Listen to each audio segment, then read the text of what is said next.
The advice and opinions expressed by the host of Autism Live and her guests are meant solely as suggestion and should not be in any way construed as child-specific advice. The Center for Autism and Related Disorders advises working with a board-certified behavior analyst who has experience with autism before starting any intensive behavioral intervention. Any choices you make in determining your child's treatment are completely at your own discretion.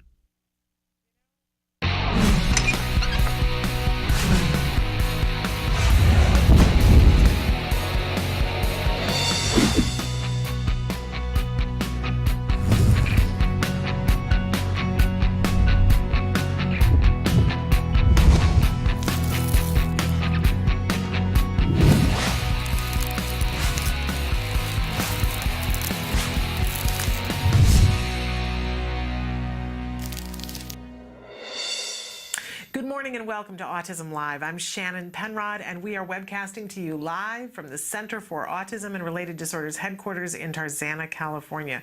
So thrilled to be here with you on this beautiful Friday, Fall Friday. Lots of exciting things going on here and going on around the world. And we're going to be with you live for the next 2 hours talking about autism from a 360-degree perspective. Whatever it is that touches your life along with autism, we want to be talking about with you and providing resources so that you can do the kinds of things that are important to you, whether that's figuring out how, as we've been talking about this week, how to help somebody get prepared for college or vocational school, or how to start your early intensive ABA program. We want to help you to find resources, save you time and money. That's what we're all about here. The whole show is meant to be interactive, so Emily's going to show you some of the different ways that you can interact with us.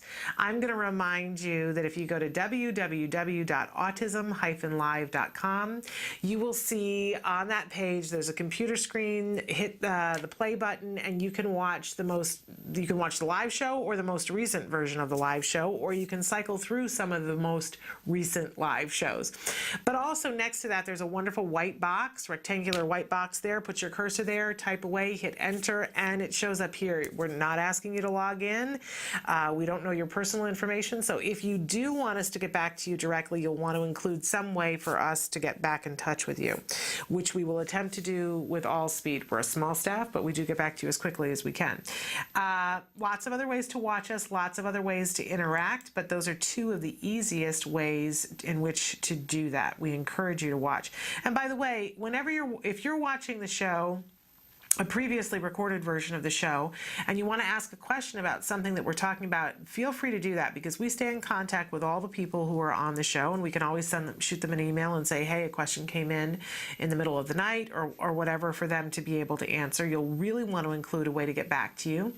And also make sure that you're referencing exactly what it is you want to know more information about, because if you write it and say, can I find out more information about what she's talking about, I have no idea which one of the many she's it is. So be as specific as possible, and because I won't know what you're talking about. All right. I always like to remind you at the start of the show that I am not an expert in autism, that my credentials for sitting here and sharing this desk are those of being a parent. I have a son who was diagnosed with autism at the age of 2.5. He's now 10, and he is a remarkable customer. Had a really interesting chat with him last night that maybe if we have time we'll get to a little bit later on in the show. But I am a lucky woman, and I don't kid myself that it's because of my great fortune or because I'm so smart or that I had the money to do whatever, because all of those things would be incorrect, right? I got really, really lucky because there were parents who took the time to tell me, look, this is what you need to know. And so I know on a regular basis how lucky and how fortunate I am. And it is part of my mission now that I want to help you to be as lucky and as fortunate as you can be. So we want to hook you up. Wouldn't it be the biggest crime if there were resources right there by you that you could be taking advantage of and you just didn't know about them? And yet that happens every day. I know that there are a lot of things that we need more programs and more places and more funding, but let's at least take full advantage of everything that we've got available and be working towards getting more stuff. So I want to be your switchboard operator and hook you up. Not an expert, but I want to hook you up to the things that can help you. So do interact. That's when this program gets really good, is when you guys tell us what you need and give us feedback. So with that having been said, we like to start out the morning with something that we fondly refer to as the jargon of the day. This is where we take on one word, one phrase, one acronym that people will say in the realm of autism that we go, I don't know what that means. I'm now a part of this club, but nobody gave me the dictionary that goes with this club. So we try to give that to you in a little bit at a time instead of handing you a big book and go, here, learn these terms, memorize them, and then be able to use them in a sentence. We know that's not possible. I know as an autism parent, after my son was diagnosed and I was, hadn't slept in the 6 months before he was diagnosed, my sense of humor about these terms was a lot thinner. So a little bit at a time, right? So today is it's the phrase that fits for almost anything that you have going on in your life. You ready? Perspective taking. And I know people talk about, well, have a little perspective, because there's a lot of good things going on in your life. When you have crappy things going on, you go, I don't want to have perspective. But perspective taking is a little bit different. It's the idea of looking at it from someone else's point of view. And of course, we talk about this in autism a lot of times from the perspective of, here we are in a neurotypical world, and we look at people who are on the autism spectrum and see that sometimes this element is missing for them in a glaring way, that we will meet people on the autism spectrum that don't have perspective taking. So I'm getting ahead of myself. Let's take a look at what our actual definition for perspective taking is: the ability to perceive someone else's thoughts, feelings, and motivations. Okay, this is a very powerful tool, by the way. And our working definition, being able to see things from someone else's point of view.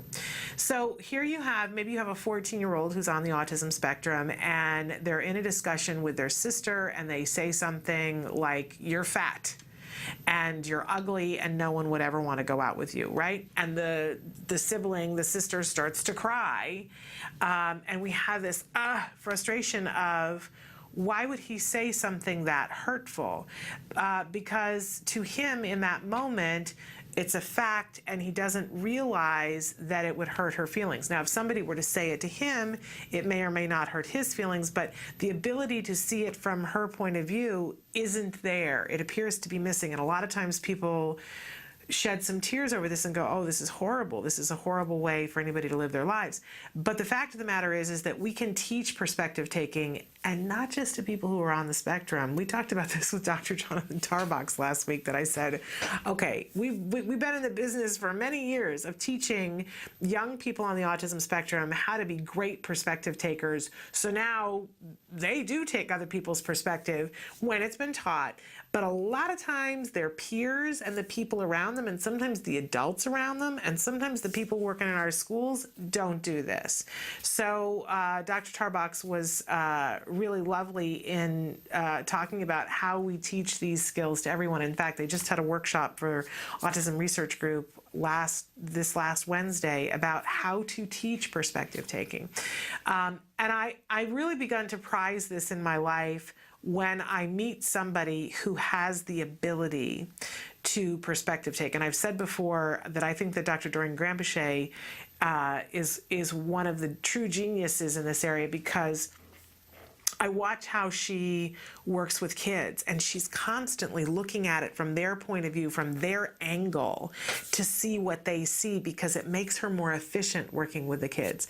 But she also looks at it from the parent's point of view, and she looks at it from each individual's point of view. She's really very brilliant at it, and it's part of what makes her so effective and why we're all drawn to her, because she is willing to take the time to see our side of it before she jumps in and says, this is what we're going to do to help you, which is remarkable. And if you think about this in your life, how often are we taking other people's perspective and looking at it from their point of view?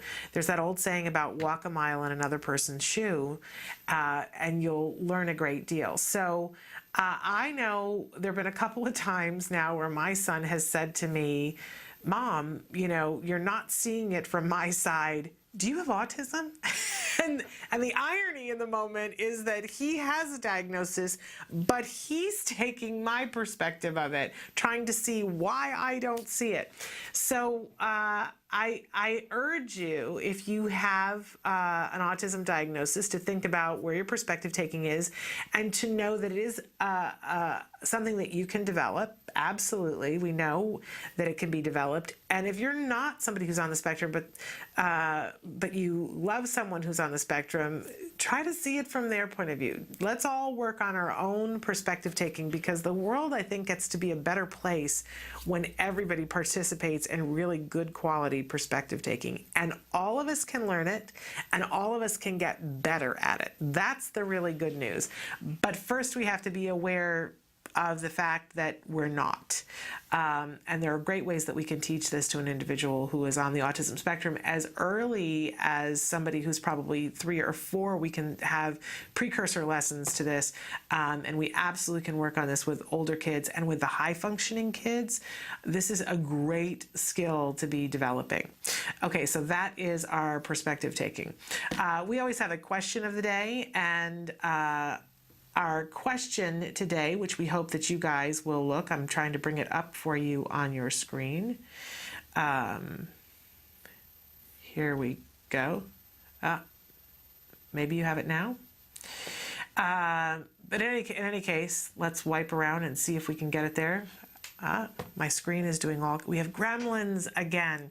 In any case, we have a question of the day, and we will find time in a little while, in fact, to go in on Facebook to take a look at some of the things that you guys have been writing in this week. But we want to know, who is your favorite person to spend the holidays with? Because after that, I'm going to ask you why. Why are they your favorite person to spend the holidays with?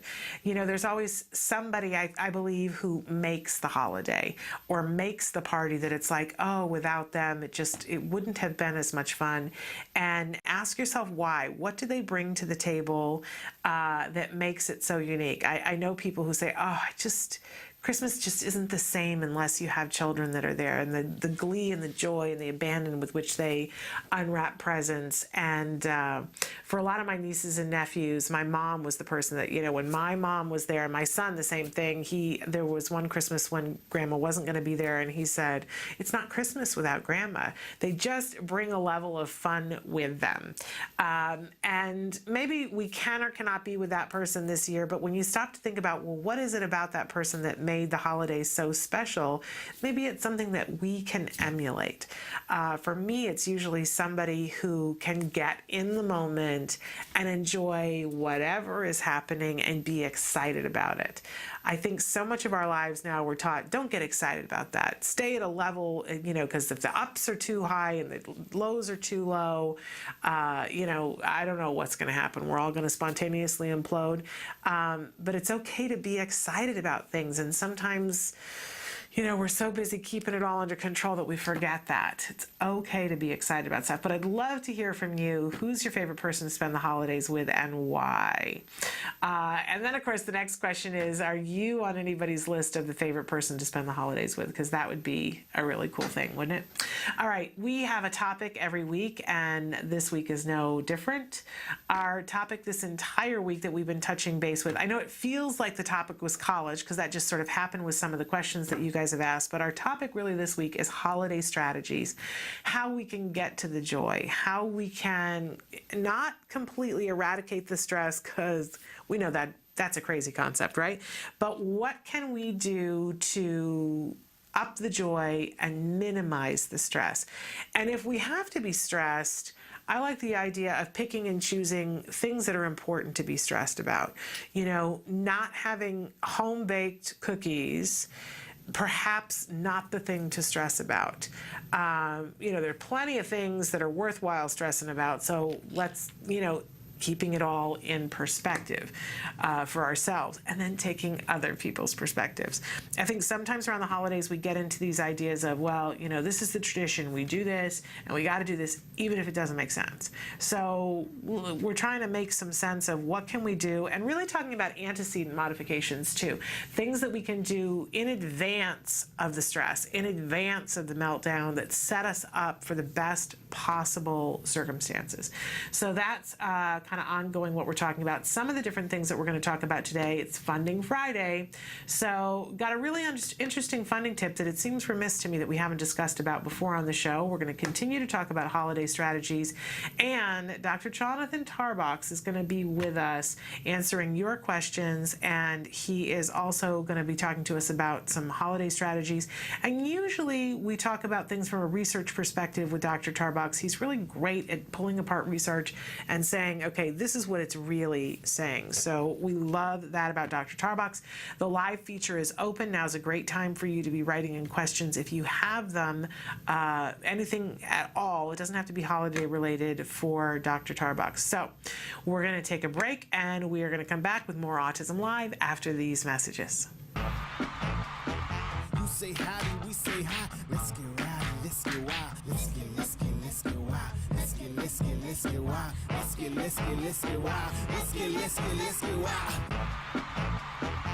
Hi, it's Lisa Ackerman back for What's Left. I got a nice guest with me today. Hi, I'm Kristen. We're going to make some healthy banana nut bread with no eggs. Maybe what you could do, Kristen, I'm going to add the flour. Okay. If you can get the bananas ready just by mashing them for me. So I'm going to go ahead and add our flour. Here's 1 cup of my all-purpose flour. I'm going to go ahead and add my baking soda and my salt and my xanthan gum. A half teaspoon of the salt, 1 teaspoon of baking soda, and xanthan gum. Xanthan gum is great, but you can also use gar gum. We can use flaxseed meal if we want to use a different binder. Remember, this is what helps keep your gluten-free flour held together. We're going to also add 1 cup of our organic cane sugar. There's a lot of variations on this as well. I can use maple syrup and honey and cook with it.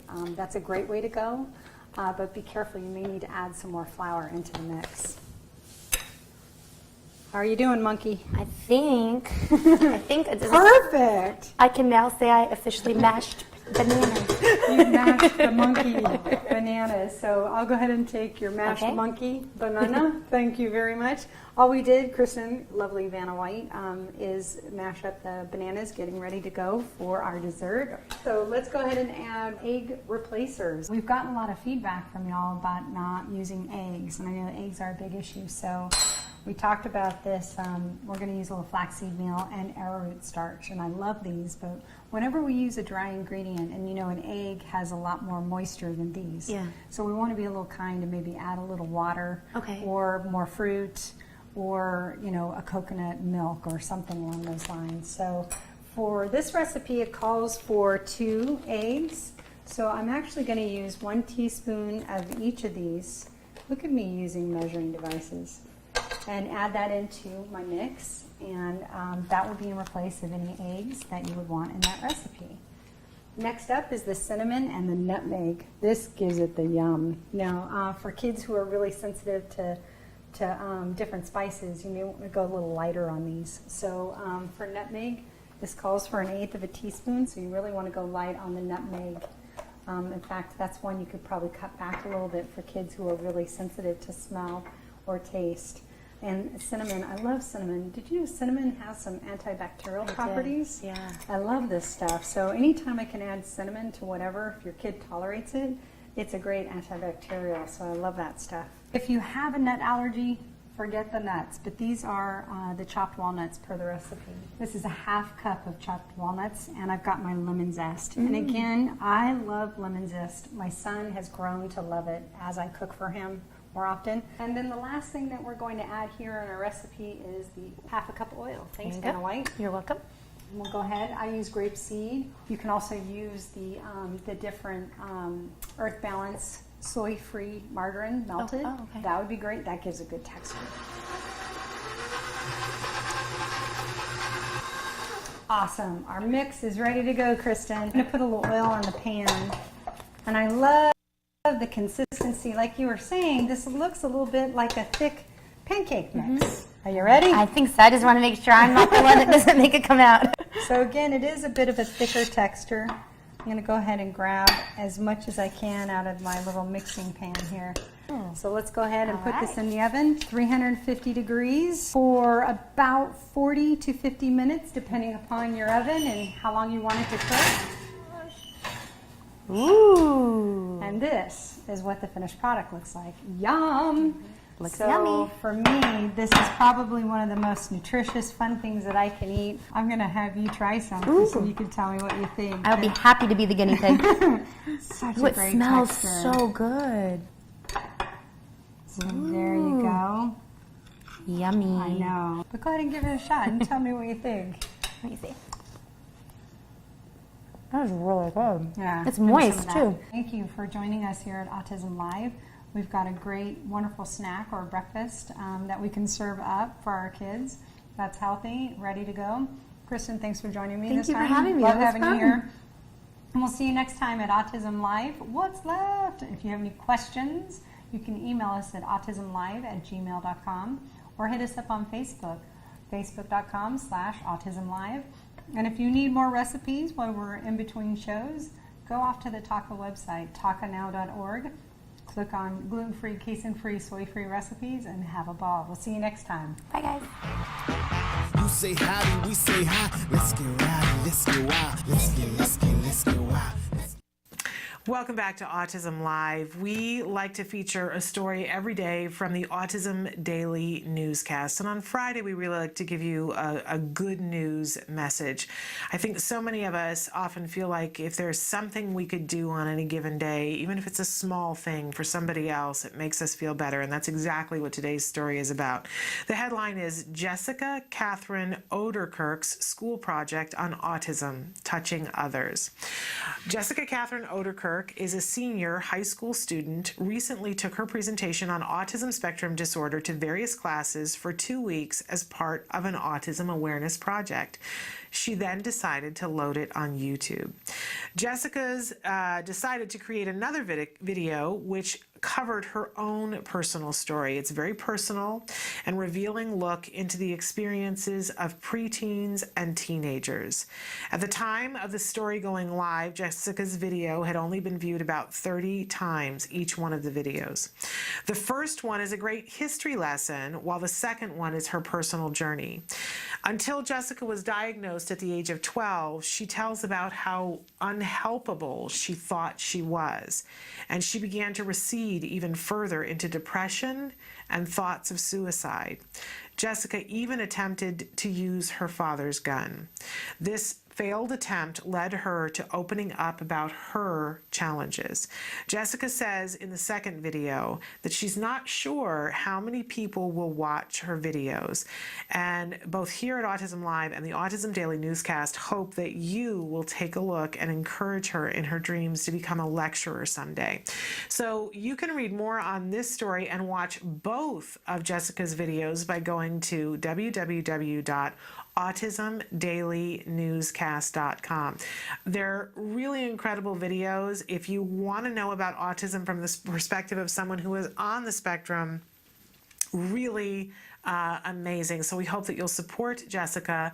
Please go to autismdailynewscast.com. It's the lead story, and click on those videos to support Jessica. It's a small thing that you can do today. I think you'll feel better after you do it, and you'll feel like you know something you didn't know before you started watching. We're going to take a break, and we're going to come back with more in the news. So stick with us.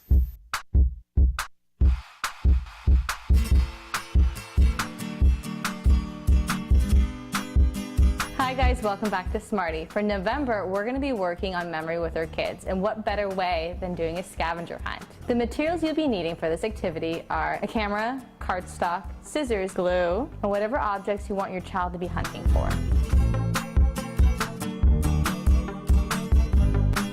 Step 1, you're the hunter. Find all the objects you want your child looking for and take photos of them. Now that you've collected all the objects you want your kids hunting for later, Print out the images and then cut them out and glue them on a cardstock just so they're organized and isolated. Now that the scavenger hunt template is done, put all the objects back where they belong. Remember, we're working on memory, so put them in places that your kids would normally find them. You want them to be successful.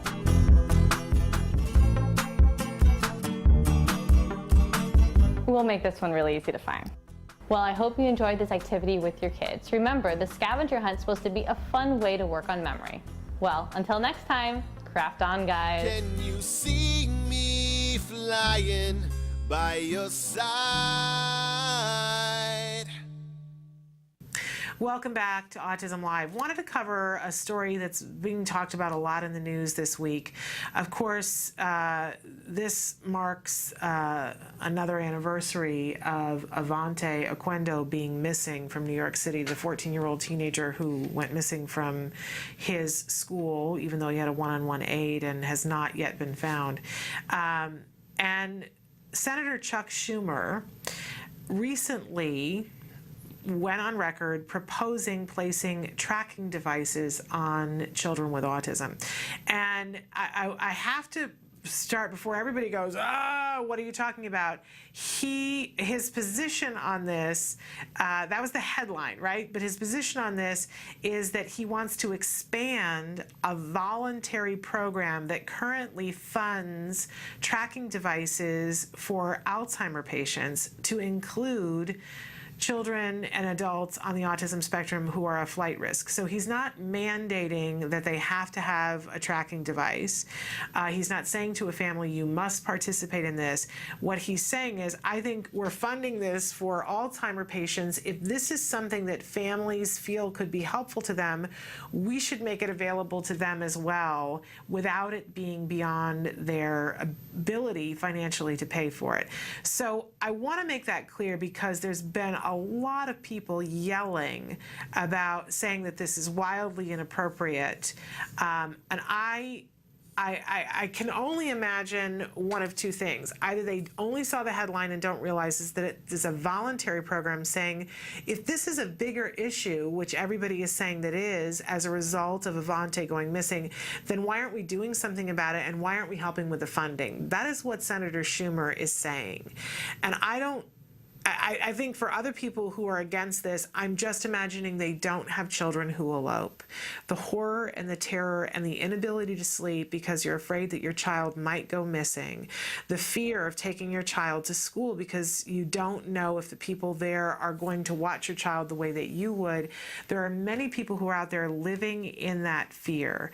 We know that there are many different tracking devices that are available, and they come in different shapes and sizes and track in different ways. And what I've learned in hosting this show is that depending on where you live, there are different devices. There are some that go, it's kind of like the same, like low jack that you put on your car that use satellites. There are others that use radio frequency. And depending on if you live in a mountainous area or a flat area, there are ones that will serve you better. There are ones that you can put on your child's backpack, but there are also ones that you can clip to their shoe. There are bracelets that you can put on. All of these different things. There are ways to utilize their phones to track them. There are different options that are out there, and I know that for some families, they feel that either the cost of it is not available, or sometimes they can get the tracking, they can afford the actual tracking device, but there are other things that need to happen on the community level. For instance, if they're doing the radio frequency, then the law enforcement has to buy the system as well to be able to track a child, and they have difficulty getting that through their community's budget system. So it can be that they don't have access to those services strictly because of funding, and they would use it. And Senator Schumer is one of the first people who has stepped up and said, you know what, it doesn't make sense to me that we fund this for Alzheimer's and we're not doing this for children on the autism spectrum. And I can only guess that his office, when you look at the comments that people make, on the different articles that feature Senator Schumer saying this, if I were Senator Schumer, I would shake my head and go, really? Really? So I want to encourage our families that are out there who think that this is a remarkable thing. Please give a shout out today to Senator Chuck Schumer and let him know that this was a really good suggestion. It's not going to be right for everyone, which is why he specifies that it should be voluntary. And he also specified that it had to come in different formats because there are some kids who won't take their backpack with them, and there are other kids who can't wear a wristband, and there are other kids who will kick their shoes off, right? We have to have different ways that our kids can have tracking devices, and those devices are available in many, many different formats. And Senator Schumer also suggested that we fund them in different ways. So Senator Schumer, we heard you here. We think you're awesome. And the rest of the people, I'm just assuming that they didn't read the whole article or they just don't know. But we do. There are many of us who know what that's like and really want to give you a thumbs up.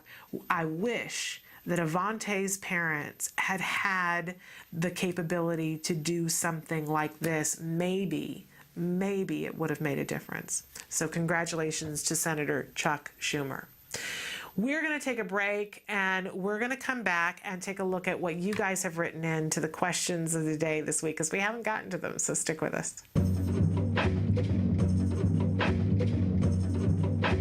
Hi everyone, Thanksgiving is fast approaching and we thought it'd be really fun to teach you a gluten-free stuffing recipe with help from Breads from Anna. Now this is a 2-day recipe, and so day one we're going to make this bread. Here's what you're going to need. 1 package of Breads from Anna bread mix, 1 packet of active dry yeast, 3 eggs, 1 tablespoon apple cider vinegar, 2 tablespoons sugar, 1/4 cup of oil, 1/2 cup of warm water, 1 teaspoon ground sage, thyme, rosemary, 1 tablespoon of dried parsley, and then a pinch of tarragon, onion powder, marjoram, and garlic powder. On day 2, when we put the stuffing together, here's what you'll be needing. 6 tablespoons of butter, 1/2 bulb of fennel, 1 chopped onion, 2 chopped carrots, 1/2 cup of gluten-free chicken broth, 1 teaspoon of ground sage, thyme, and 3/4 of a teaspoon of salt and pepper. All right, step 1, we're gonna dissolve our sugar into our water. And then we're gonna go ahead and add our active yeast. We're gonna dissolve all these together. So we're gonna just set this aside. Now we're going to take our bread mix right on over to our mixer. So first things first, we're going to put all our liquids together before we add in our dry bread mix. We're putting in 3 eggs, our oil, apple cider vinegar, water, and our water, yeast, sugar mixture. We're going to blend these all together. So once our liquids are all mixed together, we're going to go ahead and add our bread mix.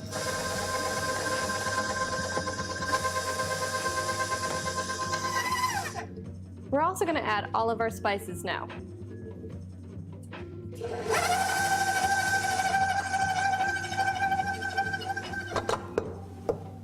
Okay, now that our bread's been mixed, we're going to spoon this into a bread dish and we're going to let it rise for about an hour.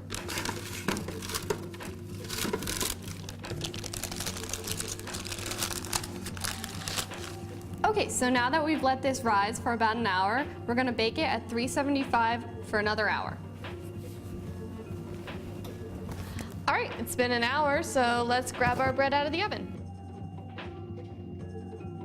We're gonna let this cool for a little bit, and then we're gonna actually cube the bread, and we're gonna toast it in the oven just a little bit longer to dry it out so that when we add it to the vegetables, it'll make a really great stuffing. So as you can see, we've toasted our little breads here in the oven, and now what we're gonna do is saute some of these vegetables so that we can mix it in with the bread and make our final stuffing combination. So we'll start with the butter.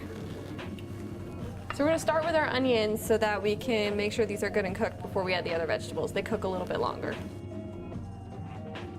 Okay, those are looking pretty good. So we're going to go ahead and add our fennel, our carrots, our garlic, and then all our spices.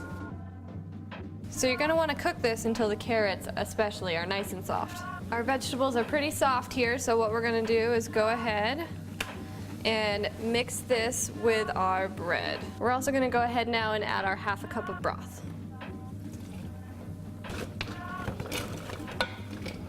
So once these are mixed together, we're going to go ahead and pour it into our greased baking dish, and we're going to bake it an additional 20 minutes at 350 degrees.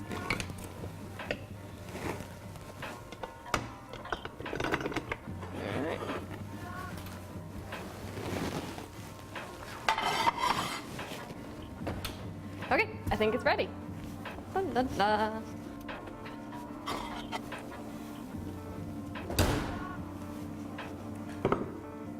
All right, and we can add a little garnish here. Perfect, and it's ready for Thanksgiving dinner. To learn how you can win some breads from Anna, go to our Facebook page at facebook.com/autism-live. Until next time, happy holidays.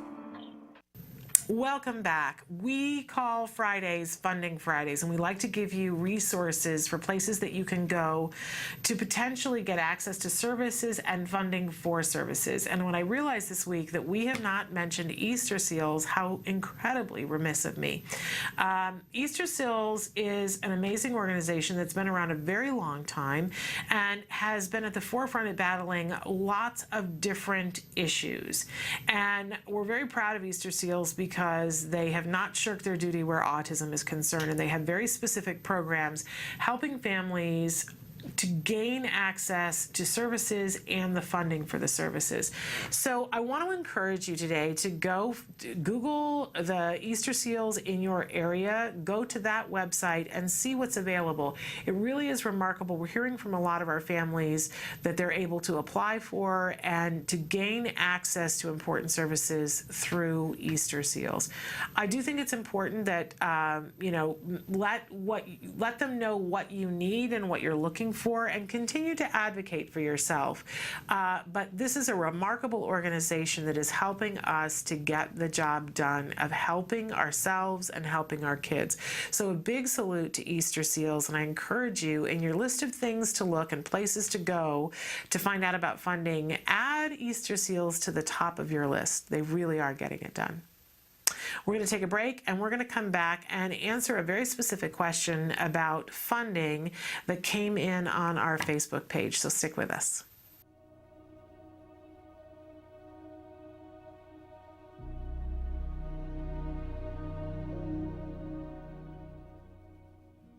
Hello, fellow activists. Last week, we talked about the first step to empowerment. Accept and embrace this challenge. Sometimes you have people that support you in your denial. Maybe it's your husband, maybe it's your mother. When I expressed my concern to my pediatrician about Wyatt losing language around the age of 2, his response, maybe he's a late talker, he's a boy. Let's wait and see. But what about the temper tantrums? What about the fact that he put his head through the kitchen window? What about the bite marks and scratches all over my arms and chest? He said he's probably just frustrated that he can't express himself. Let's wait and see. But autism doesn't afford us that luxury. Of course, I was relieved with my pediatrician's reassurances, but I should have gone with my gut, because if I had, I could have gotten a diagnosis 2 years earlier. And I lost 2 valuable years that could have been spent on early intervention. And finally, when Wyatt was diagnosed, he was misdiagnosed. But of course, part of that was my problem too.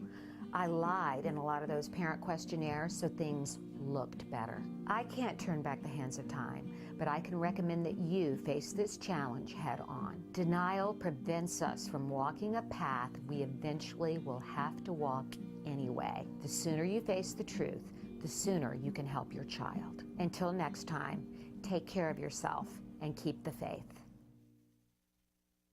Welcome back. I wanted to talk a little bit, and of course I just lost it. How did that happen? We had a question come in on our Facebook. Sometimes you guys talk to us on Facebook, sometimes you put it on the page, and sometimes you message us. So I wanted to take a second to specifically answer this question. We've got a dad who wrote in and said, I really need some help. The company that supports my son at school is pulling the aides as we have not secured a funding source. Without aid support, he will not be able to attend school. This happens on Monday. Any suggestion for grants or scholarships to fund aid support for an amazing 9-year-old with autism? The aid is medically necessary, but as I am unemployed, we have no insurance and medical will not pay for this. Okay, and on my thing it says that this has come in from California. So if that is incorrect, I don't. You'll have to write to me and say, because it's this question that we said the other day. day, that usually my first question is, where in the world are you? But what it says is that this came to us from California. So let's start out by talking about whose responsibility. I am assuming that this is not a public school, that this is a private, or this is a public school, not a private school. If it's a private school, it's another kettle of fish. But if it's medically necessary for your child and you're in the state of California, you've got a bunch of different resources, ways that you can go. So let's talk about emergencies. There has to have been an IEP at some point, and I'm wondering if in your IEP does it say anything about the aid. You're probably going to want to call an emergency IEP meeting at some point sooner as opposed to later. You can put it in writing via email.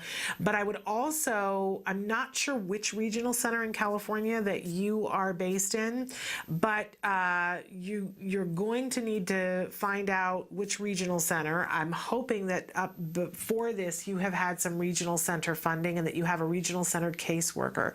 If you don't, it's going to blow your mind what can happen for you. If you've already got a regional center caseworker, you need to call them, and if they don't get back to you within a half an hour, ask to speak to the officer of the day and say, I have an emergency. My child has needs medically necessary to be able to attend school. I need some help and support. I need some stopgap measure while I get the school to do something. But the reality is that somebody will pay for this. We just don't want your child to miss any school. The regional center and the school are probably going to argue with each other about who's on the hook, but get the regional center involved as quickly as possible, because they, more than likely, what they will do is help you to fight the school to get the school to pay for it. Also, a couple of really, quick things. I want to remind you, apply for a grant from ACT today. It may not cover the whole thing, but apply, and you can apply under their emergency funding, because it's medically necessary. I know that the laws have just changed in terms of Medicaid in California, and that there are some things that are covered and some things that are not. But I would hope, if you are unemployed and you don't have insurance, that you have Medi-Cal, Medicaid, those kinds of things. Regional Center will help you to hook you up with the paperwork for that as well. They're probably your first line of defense, is talking to that Regional Center person. If you want to write me back and tell me whether you are already have a Regional Center caseworker, or specifically where you are in California, I'll find out which regional center it is, and I'll get you a phone number to call if you're completely unfamiliar with them. But if you already know them, get them on the stick here. Then a little bit further down the line, there are lots of different places where you can get different grants from. We've talked before about the United Healthcare Children's Fund, that they will give you a one-time $5,000 grant towards something that you need, that it has to be something that is either medically necessary or it has been shown to be effective. So, absolutely you would be able to qualify for that with something of this nature. I would also, is the school aware of the fact that your child can't come to school without this aid? Because their rights law, IDEA, and everything in the United States says that your child has the right to access a free, appropriate public education. And if there's a medical necessity for an aid and there is no other funding, the school is going to have to suck it up and pay for it. That may require a lawyer, and there are lawyers in the area that we could recommend for you. But again, I think start with the regional center. Also,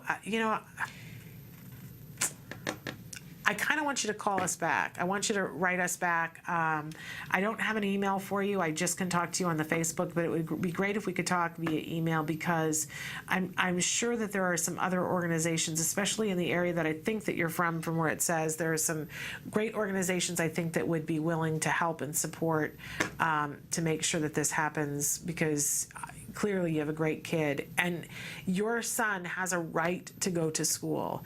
And if he needs help in order to do that, then it will happen.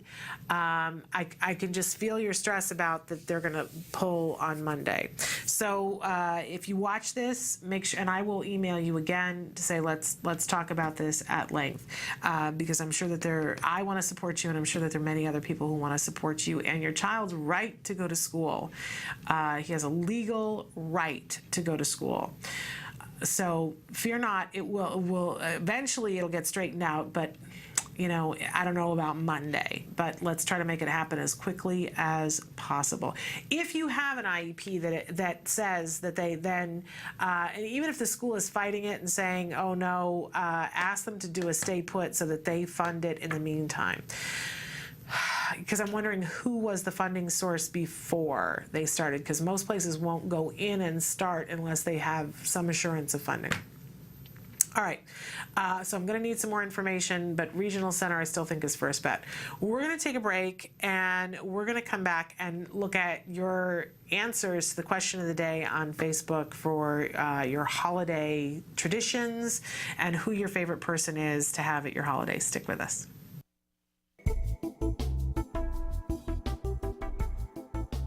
Skills is an online program that provides assessment, curriculum, positive behavior support planning for challenging behavior, and progress tracking, and it does this all in one place. The skills assessment and curriculum addresses 8 areas of development, which even includes advanced higher level areas such as executive functions and cognition, which pretty much makes skills the only ABA-based set of curricula for teaching more complex skills, things like problem solving, planning, self-management, perspective taking, and even inferring and predicting others' private events. Skills is a 4-step system. Step 1 is to add the child to your account. Step 2 is to start assessment. The skills assessment is the only ABA-based assessment with psychometric research demonstrating the language subscale to have excellent reliability. Every area of human functioning and typical child development from infancy to adolescence was researched, making the skills assessment the most comprehensive of its kind in the world, and we're quite proud of that. Skills is easy to use. Simply click Start Assessment and begin answering questions. Or simply type in a keyword, find specific activities to assess, and add activities to treatment. Step 3. Choose activities. Once you've completed the assessment, Skills selects from a pool of 4,000 activities categorized by age, level, and skill type to provide you with exactly those activities each child needs. Start by choosing a curriculum, then a lesson, and finally an activity. Click the information icon to view prerequisites, ages in which targets develop, examples, and IEP goals. Click the video icon to watch a short video. Once you've identified an activity you want to teach, adding activities to treatment is a snap. Step 4. Start treatment. Here you can access customizable activity lesson details, add your own customized targets and exemplars, and edit an activity status such as introducing or mastering it. You can even print handouts such as worksheets, tracking forms, visual aids, and other materials. Skills also offers multiple progress charts mapping curriculum progress, lesson progress, and cumulative number of activities and targets mastered over time. The Skills language curriculum is categorized by verbal behavior type so that users can identify progress for verbal operants, such as echoics, mans, tax, and interverbals. Skills is one of the only programs that provides the ability to write behavior intervention plans, or BIPs, for challenging behavior. With just a few clicks, the outline of the behavior intervention plan is written for you and ready to be printed and implemented. You can learn more about Skills today and get started by visiting us at www.skillsforautism.com, or you can call us at 877-975-4559. Skills. Progress starts here.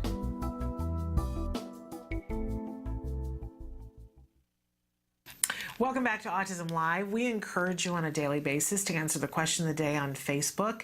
And what I love about there are lots of different ways you can answer the question of the day, right? You can tweet us, you can email it to us. But what I love about when you do it on Facebook is that other people get an opportunity to see it and to learn from it. So usually our question of the day has to do with what our topic of the week is, and that certainly was the case this week. We asked you the other day, and of course I can't see the question to that one. We asked asked you what was your favorite tradition that you like to participate with in the holidays. Somebody said, going to my in-laws on Christmas Eve. This will be our 20th year of doing so. Someone else said, eating turkey, then football, parade on TV, staying warm. Someone else says, decorating the tree together. And again, someone says, spending time with my family around the dinner table. And someone else says, heading to Colombo, Sri Lanka with my family for some sun and beach. All of these things sound great, and I think traditions are really important.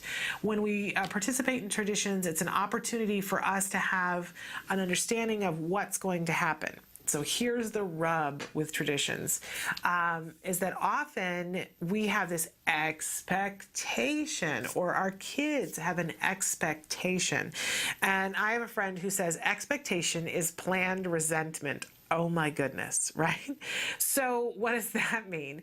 That sometimes, and you'll see that this is frequently where stuff starts to go off the rails for holidays, is that someone has an idea of, well, you know, we're going to eat turkey and then we're going to watch the parade, except that the turkey's not done and the parade's on, so we watch the parade and then watch the turkey, and then eat the turkey.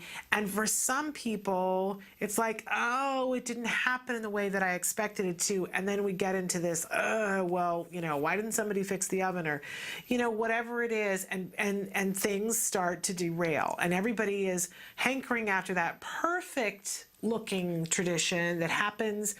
Everybody has inflexibility issues at the holidays, right? It's not just our kids on the autism spectrum. So, well, I think it's wonderful to participate in traditions. We want to make sure they don't turn into tragedies. So whenever it's important for us, when we're planning activity with a tradition, to use that all-important, what we were talking about earlier, perspective taking about, does this tradition work for everybody in the family? Because if, for instance, not to pick on any one of these, because they all have the potential to be great and they all have the potential to head south, right? But if your idea of the perfect Thanksgiving dinner is that everybody's sitting at the table and everybody's enjoying the meal, right? That's great. That's your perspective. But, you know, as we were our perspective taking around the table and we get to this spot and it's somebody who just really hates turkey.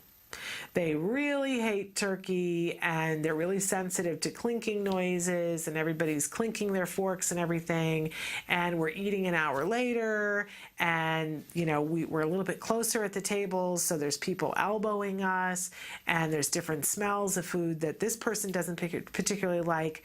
They're now going to start to have a miserable time, and that miserable time, as we know, will start to radiate around the table, especially if it ends up in a meltdown. So this is where we are going to utilize our perspective taking and thinking, okay, you know, the people who are sitting at my table that I all want to be sitting at the table, A, are they all capable of sitting at the table? Are they all capable of sitting at the table at the time that I've specified? Are they capable of sitting at the table and eating the thing that I've got on the menu? And can I monkey with any of these things? Do I need to serve this dinner at 2 o'clock? I know I've been on that soapbox a lot because I was saying this to somebody last night. I do not understand what the big obsession with is that we're going to eat a Thanksgiving dinner in the middle of the afternoon and, you know, put everything else to the side, even though everybody's going to be cranky, and they're either going to have eaten something at noon so that they sit down at the table at 3 and they're not hungry, or they're starving when they sit down at the table and their blood sugar is bad and they're cranky and biting everybody's heads off. Woohoo! Great success. And there's one person, usually, you know, it's us, that has spent 12 hours cooking this meal, and we go, everybody come to the table. Nobody really feels like coming. And you know, they've done research on this, that the average time that people sit at the table for Thanksgiving dinner is like 10 minutes. So you've done 12 hours worth of work for people to sit down for 10 minutes, and they're like, oh, gonna go watch football. And now you're mad, right? So what if we say to ourselves, does this time really work for us? And does it work for all of the individual little perspectives that are at the table? Because if it doesn't, maybe that's what you shift. If what you want, if the goal is to have people happy and sitting at the table, what can you do beforehand? Do we need to prep something a day before for this person who doesn't like turkey? Because we can. Like, if what you really want is for people sitting at the table, it's not them sitting at the table and eating the exact same thing that you're eating. Cook the hot dogs and save yourself and have the tradition that you want, which is sitting at the table together. Or, do they need something else to be in place to make it better for them? Does the tablecloth need to be a certain way? Do we need to use plastic forks so that there's no clinking and clanking? If what you truly want is everybody sitting at the table, it won't matter whether there's fine china or there's plastic forks, or fine china with plastic forks, right? So when we start to look at these things and go, okay, what is the essential part of this? If it's decorating the tree together, when is the best possible moment? What are the elements that need to be in place beforehand to make this happy for everyone that's decorating the tree, that will make it worthwhile for them? So keep your traditions, but keep the most essential core part of the tradition and set yourself up for success using those traditions. Okay, I wanted to take just a second to talk about one of the other questions, because it kind of goes hand in hand, because we continue to ask. We asked what would make this holiday really special for you and your family. So that was a little bit further on in the week, and somebody said to find a home that my son will sleep in their own bedroom. I don't know whether it's that they won't sleep in their own bedroom or you don't have a bedroom for them. I will say to you that the very first time that my son had his own bedroom was, I believe, I don't know whether he was 6 or 7. Because, the way we had our house set up so that we could do early intervention, there was not space for him to have his own bedroom until that point. Sometimes you just have to put other things on hold to be able to do what you have to do. If I can tell you that eventually, when that's on your list of things to do, you will get to that point, and bless you for making it work. In the meantime, if it's that you just can't get them to sleep in their own bedroom for some reason, I would imagine that you're probably working on that, because we can work on that. But of course, safety, if it involves safety, then yes, you're looking to move. So we'll say, we'll send good thoughts your way that will happen for you sooner as opposed to later. But just know that you're not the only one that can happen to. Another person says to have help understanding both my son's behaviors, 9-year-old with ADHD, ODD, and autism, 6-year-old with Asperger's, to be able to understand them. I just want to say to you what a wonderful thing that's what would make your holiday season lovely, and that you have the opportunity to do that right now. I would encourage you to go to iBehavioral Training, sign up for some of the trainings there. They're very low cost. Some of the trainings are $7.50 to learn about autism and interventions to be able to do that are effective, scientifically shown to be effective. And I understand that for some of you during this holiday season that $7.50 is outside the budget, and I will tell you that we're going to be giving away some of those trainings on this show starting next week. We have a whole bunch of things that we're going to be giving away. So if that's what's going on for you, you're going to want to tune in. Each week we're going to be giving away a skills subscription that's good for 6 months, and we're going to be giving away some of those IBT trainings that you can either use yourself, or you can gift them for therapists and teachers and aides, or you can give them to your in-laws. How fabulous is that? That just makes me happy in places. I go, oh, how lovely. What a lovely gift to give them. So then they can't say anymore, I just don't understand. And by the way, these trainings you can do online wherever you have an internet access. So your mother-in-law can't say, oh, I can't have time to take a class. I'm sure, you've managed to watch an hour of television. You can sit and watch an interactive hour about my child, your grandchild. Yay. And we're gonna, like I said, we're going to be giving some of those away. Another person who says having the entire family home and having my daughter enjoying it. And again, then that perspective taking thing about what would it take for your daughter to enjoy it? What would have to be in place? What are all the antecedent modifications that you could go through to make it the most possible that she would enjoy at least a part of it. What are the things that she loves? You know, down to what clothes you put on your child. Because if you've got, you know, a lot of times we dress our kids up for the holidays and they got the necktie and they got the other thing and they got the vest on or they've got the scratchy thing on that grandma made, right? And we go, I just don't understand why we're not all having a good time, right? So, you know, what are the fuzzy slippers that the child likes to be in and the no-tag t-shirt that maybe your mother-in-law is going to go, really? This is what we come to the Christmas dinner with? Yes. Because we're setting ourselves up for success.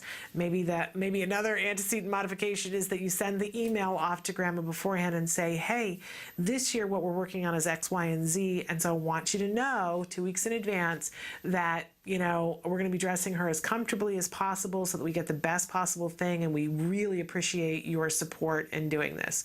So that grandma has the opportunity to go, oh, okay, and it doesn't become the discussion at the Christmas dinner. And of course, another person who says no meltdowns. Yes, we all want that for the holiday season, which is why we're talking about those antecedent modifications that set us up for success. So, you know, it's not a guarantee, right? But at least let's have the best possible chance. That's what I want. The best possible chance to have a really good time this holiday season. Okay, it is time to take a break and go to the A Word. This is the ongoing documentary being made by the Center for Autism and Related Disorders, following a little boy, Jack Riley, who was diagnosed with autism at the age of 2. And now in real time, Jack Riley's 5. So it's amazing. I got to see and spend some time with Jack Riley recently, and he is an amazing little boy. And it's really lovely to me that this series exists and it continues so that you can go back and watch day 1 and see how this intervention unfolds to get Jack Riley to where he is now. And he's still working on a few things. So take a look, though. This is Jack Riley and them talking about his interaction with his sister, being a sibling. We'll be back after the A Word.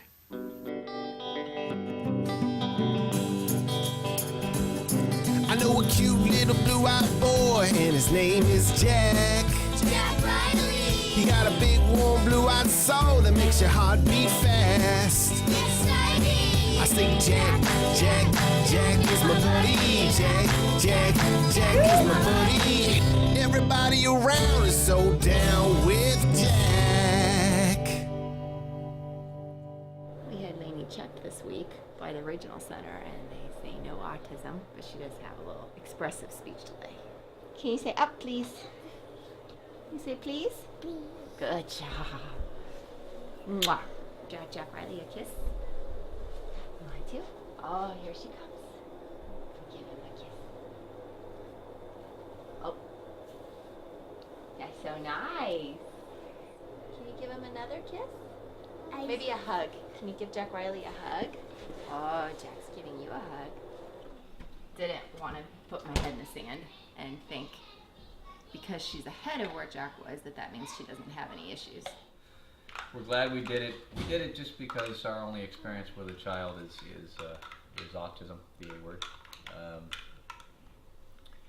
And so we didn't know what a typical child is like in our own home. And we're 99.99999% sure we have, now we have a typical example in our house. They're both extraordinary though. She actually has the perfect emotional makeup for a typical sister of a A-word brother. She, now that he used to knock her over and stuff, now when he starts to take a step toward her, she just stares at him and screams. Ah! It's hilarious. And he backs down. Can you say please? Please. Can you say thank you? Okay. Can you say thank you again? Thank you. Can you say dad? Can you say anti-disestablishmentarianism? Where's my waffles, Daddy? You want to make you a new one? Yes. Can you look me in the eye and say, yes please, Dad? Yes, please. No, you're not looking at me. Yes, please, Dad. Okay, I'll make you another waffle. What a heartwarming series. We encourage you to watch this entire series on their very own YouTube channel.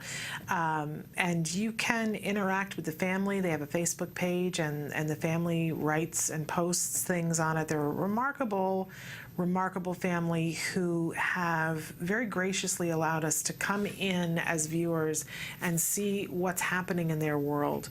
And that's a very brave thing to do. Very remarkable family.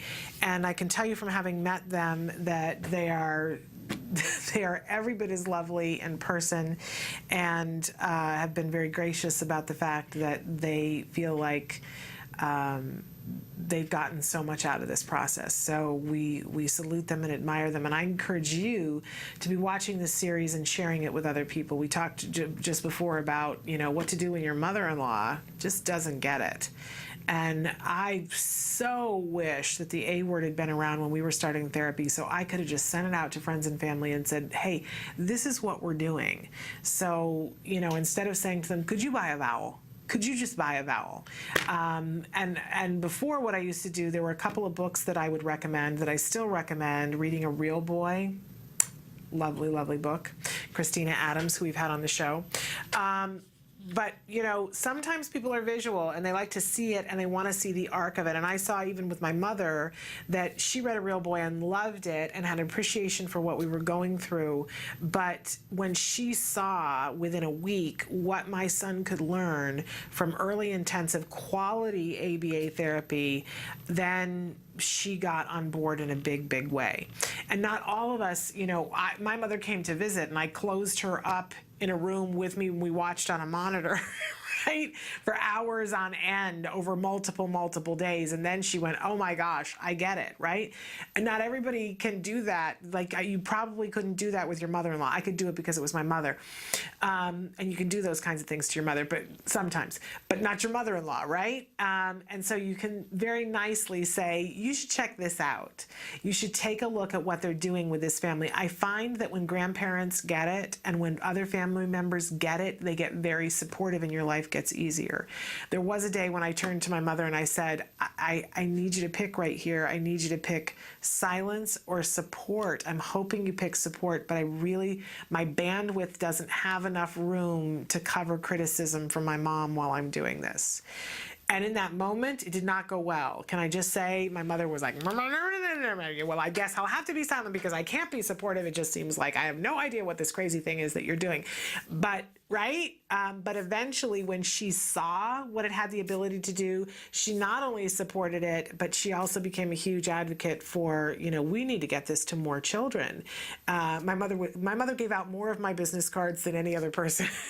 My mother would be in the grocery store, and if she saw somebody buying breads from Anna, GFCF, she'd say, I'm sorry. She would be bold and say, do you have a child who's on the spectrum?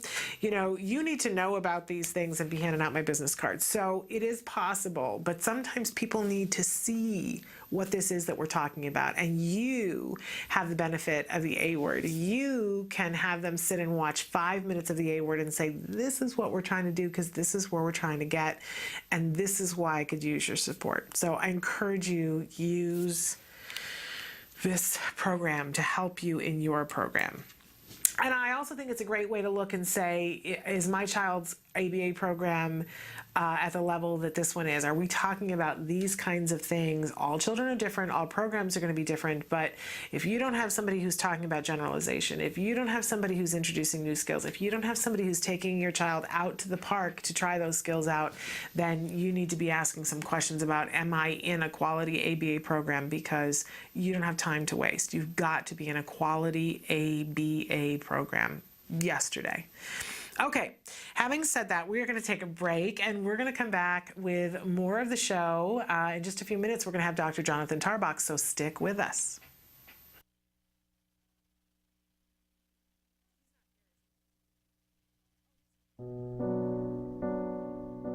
When you find out you're having a boy, you always think like, oh, he's going to play football, he's going to do this and that. And then when he's diagnosed, all those things get washed away. It's like that piece that's always in the back of your mind, where is he? What is he doing? Is he safe? We really didn't know what we were dealing with. I wish that they could have directed me a little bit more and provided me some information. I was a young mom. I didn't know what it was like to raise a boy, despite a boy with autism. Hundreds of thousands of families are not getting the help they need for their children with autism all around the country. ACT Today is determined to bridge the gap. These families really have to go through a lot to get a grant. The application process isn't easy. The records, the diagnosis proof, they're really battling for their kids. So when we can give them a grant, it is so wonderful to see that they succeed in getting that help for their children.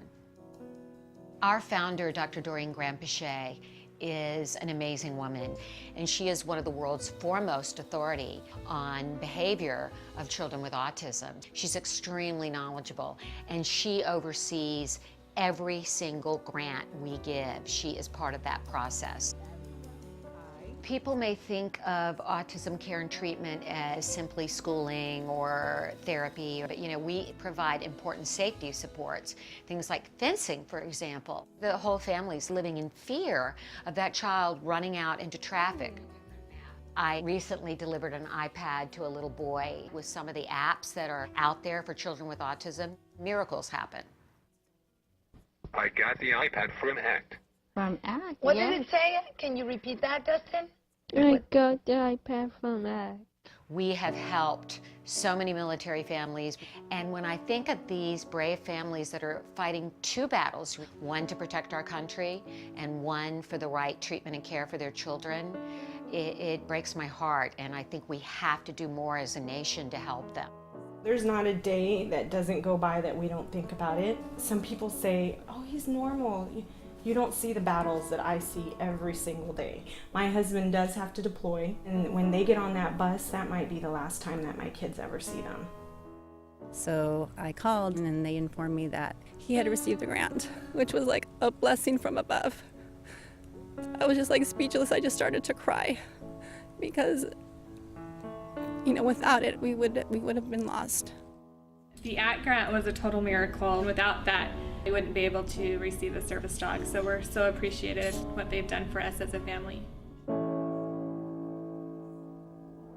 Recently, ACT Today funded a program for military children with autism in San Diego, the Inclusion Films program, which is run by Joey Travolta and teaches kids on the autism spectrum literal filmmaking skills. They learn how to make a movie. Are we ready? There you go, got it. Okay. Everything that goes into the process of making a film goes into everyday life. So they're learning life skills, they're learning to collaborate. It was really nice to know how much they were enjoying this camp, and they're with people who are supporting them and are making them feel great about themselves and their differences and their similarities. And I get two kids that are working together and apart and together and apart, so it's an interrelationship as well as a camp and a learning experience. It's so fulfilling when I get letters. One stands out for me, a boy who was 14 with Asperger's, and we gave him a grant to go to a drama camp. He wrote to us and said, "Dear ACT Today, thank you for letting me belong for the first time in my life." These kids are remarkable. We underestimate them. They're so knowledgeable, they're so capable, and we can change the life of a family, which means changing the life of a community.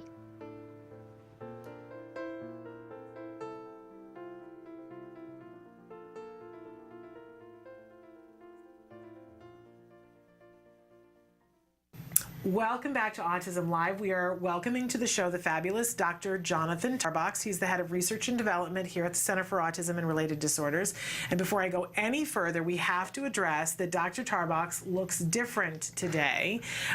Tell us what is happening on your face today. Right, so I'm sporting a mustache for the month of November to celebrate Movember, and the purpose of that is to raise awareness about men's health in general and prostate cancer in particular. So for any of your viewers, if you want to take the opportunity to sport a mustache, you can grow out a mustache for the month of November or wear a prosthetic mustache to help raise awareness. If they want to get into it, there's There's runs. There's a run called the Moustache Dash that is a 5K run to raise money for prostate cancer research.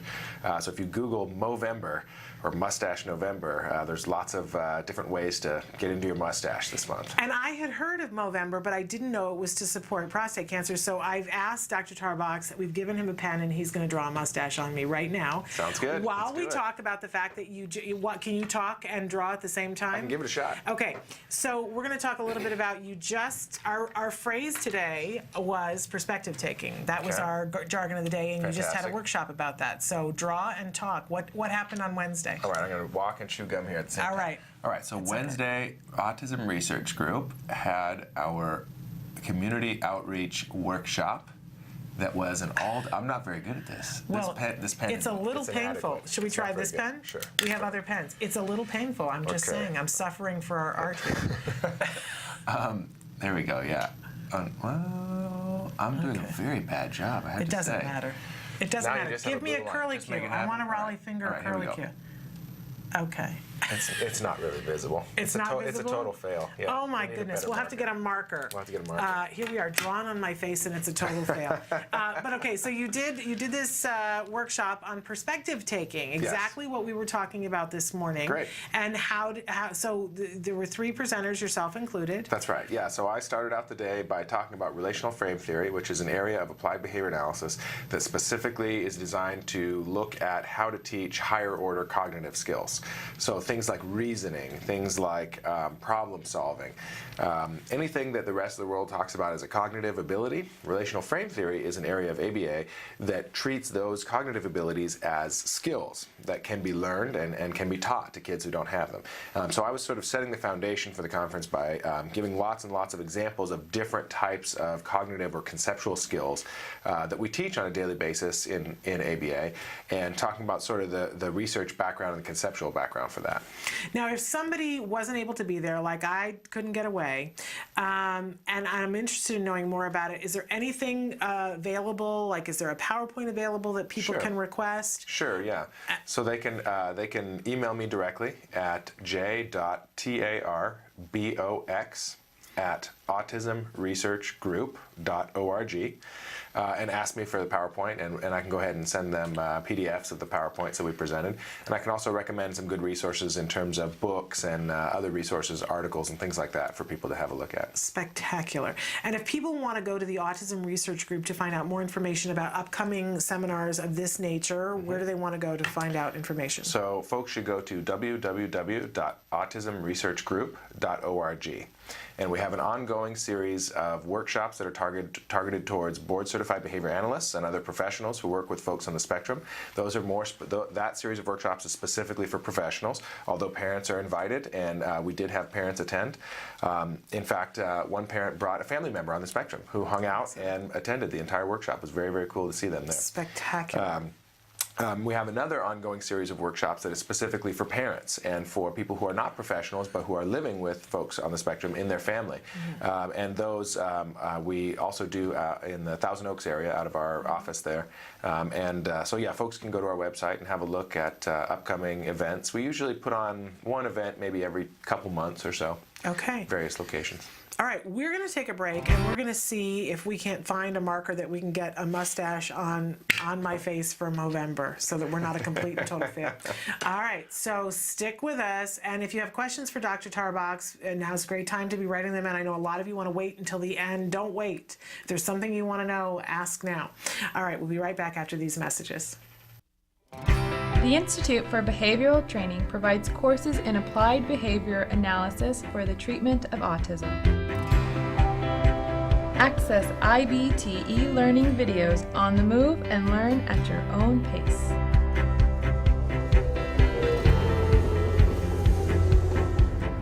I'm going to talk a little bit about intensity. IBT e-learning makes any location your classroom on the go. So our objectives for today are to really learn what is autism and how is it diagnosed. Get professional guidance with IBT face-to-face training. IBT face-to-face training courses prepare you to effectively implement ABA-based interventions. Choose between small group and one-to-one instruction. Earn BCBA supervision hours via one-to-one video conferencing. So I had a chance to review your BIP today. You know what? It looked really good. You did a good job with it. IBT, continuing education courses. Earn credit through webinars, conferences, article reviews, and e-learning videos. You can learn more at ibehavioraltraining.com. IBT, 360 degrees of ABA training. Okay, we're here. We've moved to a dry erase marker. I might be back next week with a red mustache, but we're going to do it. Could be permanent. We'll see. It could be permanent. It's all for the sake of prostate cancer awareness. Yeah, no tattoos, but here we go. All right, here we go. Mustache for Movember. There we go. That's how I like it. Okay, we got one side. That's pretty good. You can tell I'm a scientist, not so much of an artist. There we go. There we go. Beautiful. I'm a little bit the fumes. So if I get a little dizzy here and go off off my chair, it's the fumes from the marker. Okay, breathing through my mouth. In any case, our topic this week is preparing for the holidays. Okay, great. And we particularly were looking at antecedent modifications so that we can reduce stress and increase the possibility of joy happening in and around. And we've got a holiday that's coming up that those of us in the United States celebrate here, Thanksgiving, that is very much a food-oriented holiday. And I can't speak for everyone, but usually when I take a poll and ask people, how often do you have the Norman Rockwell picture at Thanksgiving where everybody's sitting there and everybody's thrilled and everybody's happy and can't wait to eat the dinner, it's very rare, right? And so I was making the case for, let's make sure that if we're setting up a tradition that we pick the core part of the tradition and try to set ourselves up for success in terms of that. Absolutely. So could you talk to us a little bit about, for people who are having a hard time getting kids to come to the dinner table on a regular day, what are some strategies that you are aware of so that we can maybe fast forward and we've got a couple of weeks to get it so that our child can sit at the table with grown-ups or other kids and eat a meal peaceably? Okay. Well, so first of all, I would start out by saying that it's sort of a pick your battles thing. And at least for my family, how I was raised, it was always much more casual. So usually for Thanksgiving dinner, we had buffet style. Everyone would go make themselves a plate, and then different people would sit kind of all over the place. On the couch, sitting, even on a cushion on the floor at the coffee table, some at a dining room table, some fold-out tables. Maybe a picnic table on the patio outside if it wasn't too cold. And so it was always sort of a matter of just sort of do what works for you, which honestly might actually work a lot better. It might be a better format for a family of a special needs kid who maybe really isn't into sitting at a dining room table. And you got to remember that, what matters to you and the family values that you have may or may not always be shared in the moment with your kids, right? And for some of our typically developing kids, we say, well, too bad, they need to learn it, right? But for some of our kids on the spectrum, they're not going to learn it right then, right? And that's just a fact. And so you have to ask yourself, well, is right now, is this family holiday when we all have everyone together and we all want to have fun, we all want to share our love, and we don't get to see each other very often, is that the time when we want to make a really big deal out of sitting at a table? And that's a personal choice that each parent has to make, right? If the answer to that is yes, okay, we can get to that. But if the answer to that is, well, maybe not, maybe that's not the most important time to work on sitting at a table, then maybe consider something that's a little bit more casual. Maybe a coffee table where the kids sit at, or something like that, or maybe even cushions or bean bags or something where kids can sit and just have it be a little bit more casual, lower demands, lower anxiety overall, and where the kid might be more likely to have fun. I think that's a great idea. It would never even have occurred to me that, because my mother was adamant about, because everybody has their inflexibility about that. My mother was adamant about, my mother would make a table. She would figure out how many people were going to come, and she would make a table because everybody had to have a seat at a table and be in a chair, or her head would come unglued. Right, and that's a personal choice, and some families are going to make that choice, but let's just be realistic that when we make that choice, it's going to come along with some consequences for us, as a family. And maybe it's not the most important thing. Right. Yeah, what is the most important thing? And some folks might say, oh, well, that's just avoiding the problem. The real problem is my kid doesn't know how to sit down and have a meal with a family. And I would say, you're right, that is a problem, and that's something that's worth working on. So work on that 10 times a week on weeks that aren't Thanksgiving. Right. But making Thanksgiving or making specific holidays or birthday parties, you know, the focus of when you're going to work on that, let's be honest, one day of working on something is not going to make much of a difference anyways. So if you haven't been doing all the real work up ahead of time, you're not going to fix the problem on that one day anyways. Okay, great advice. All right, we're going to be back more with Dr. Tarbox after these messages. Stick with us. Dr. Doreen Grand-Pichet is the... Dr. Doreen is an expert in autism. Doreen Grand-Pichet. Dr. Grand-Pichet. Dr. Doreen Grand-Pichet. Dr. Doreen Grand-Pichet is a visionary in the field of autism, and now you get to ask her questions every Wednesday at 10 a.m. on Ask Dr. Doreen.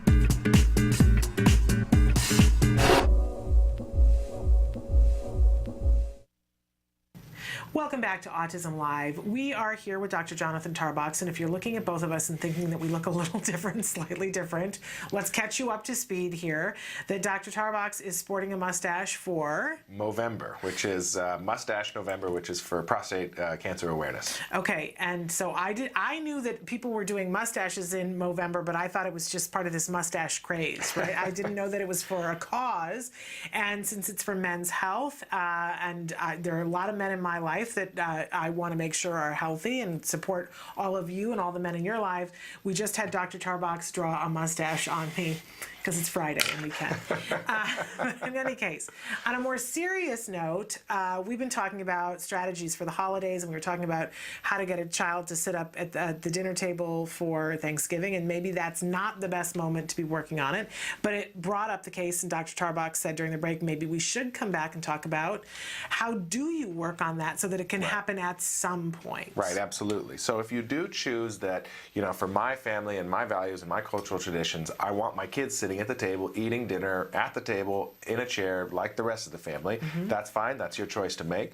And what you need to do, like everything else in ABA, is start early. You need to plan months ahead of time. 1 week ahead of time is not enough time.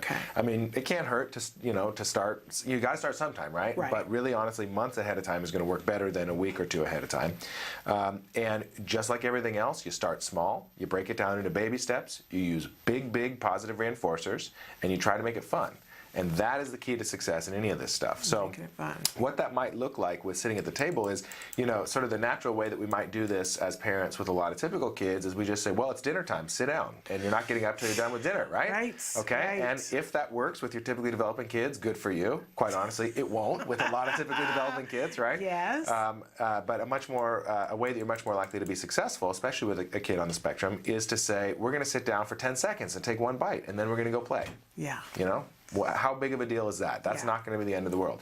And that's something that you darn well can follow through with. Even if they call your bluff and they refuse to do it, all you're looking for is 10 seconds, right? So even if it takes you 10 minutes to get him to sit there for 10 seconds, fine, you've won. You use positive reinforcement to motivate the kid to do it again in the future. The next day you try for 15 seconds. And you gradually work up like that with positive reinforcement, and you do try to make it fun. You know, if it's the first time your child is sitting down at the dining room table to eat a meal with the family, start with a food that they actually want to eat, right? That would be another way to build the motivation into the teaching lesson.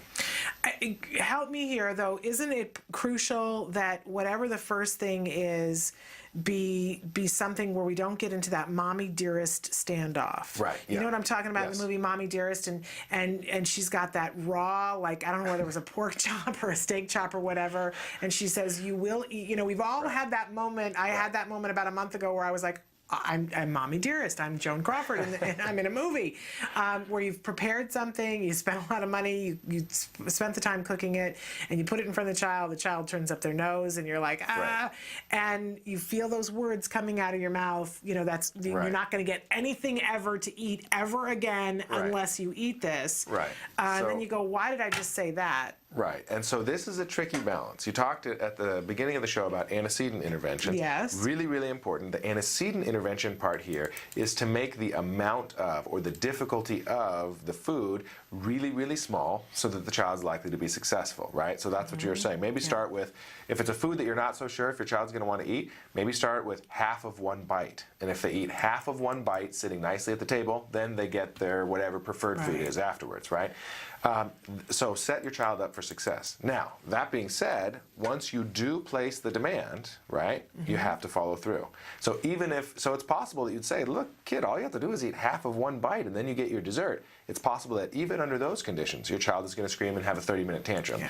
And if that happens, you have to follow through. They still have got to sit at the table for 10 seconds and eat that half of a bite, even if it takes them an hour, even if it takes them 3 hours.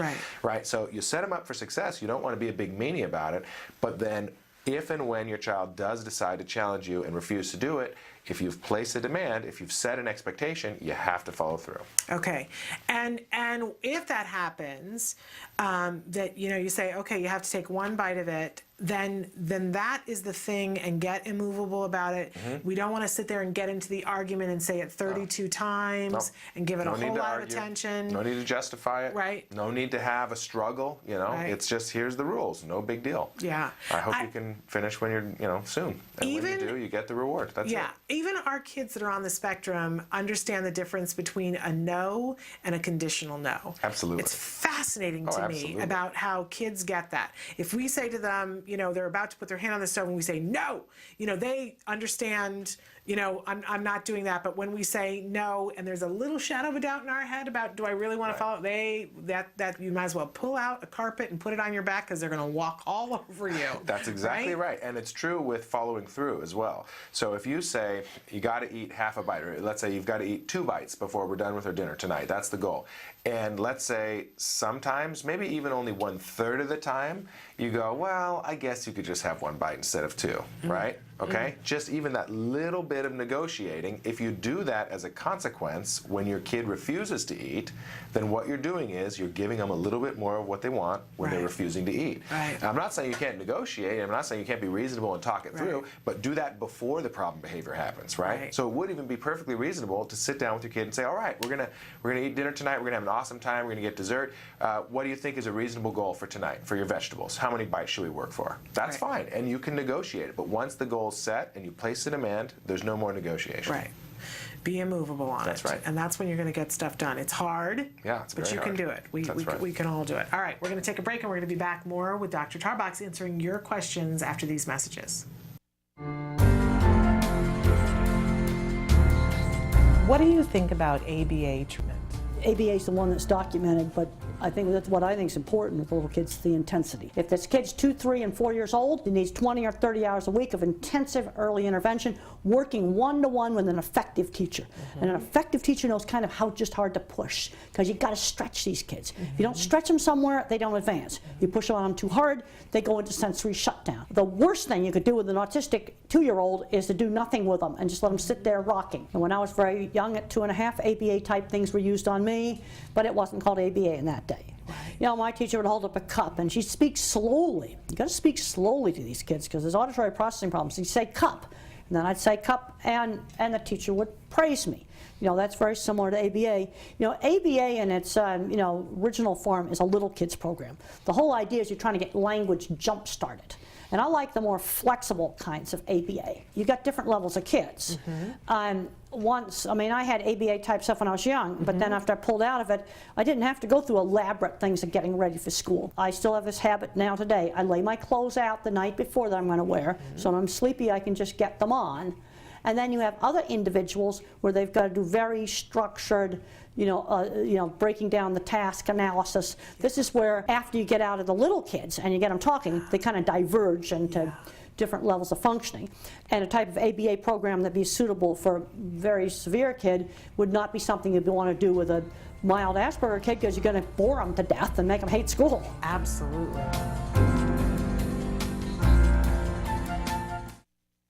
Welcome back to Autism Live. I am here right now with Dr. Jonathan Tarbox. He is the head of research and development at the Center for Autism and Related Disorders, and also the director of the Autism Research Group. But before we go any further, we want to explain, if you just tuned in, why both Dr. Tarbox and I have some pretty outrageous mustaches that are on today. So I'm going to let you explain, Dr. Tarbox. Right. So Movember is Mustache November, which is a prostate cancer awareness thing. so if you like to, you can go ahead and use the month of November to grow out your mustache, or wear a fake one, or draw it on.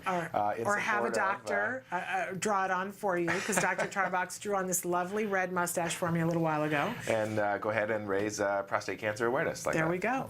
And we love to support awareness for things such as that. So that's why we both have crazy mustaches on. I'm sorry, I don't mean it, but yours is different than what I normally see. It's not crazy, but it's like it's a statement. It's a statement. It's a statement. It's a bold mustache, let's say that. Thank you. Okay, so Dr. Tarbox is answering your questions right now. This came from a viewer on our live feature. My child earns iPad time, which he loves, but he has huge, aggressive, disruptive meltdowns when his time is up, and also when he does not meet the criteria to earn it. I really want to work on these behaviors. Should I find a different reinforcer for him? And thank you so much. You know, that's a really great question. And first of all, it sounds like your viewer has found a reinforcer that's really effective, right? And now, it turns out that actually a lot of research shows us that one of the things that we do when we don't get a reinforcer that we really want, if it's really, really powerful, is we feel frustrated, right?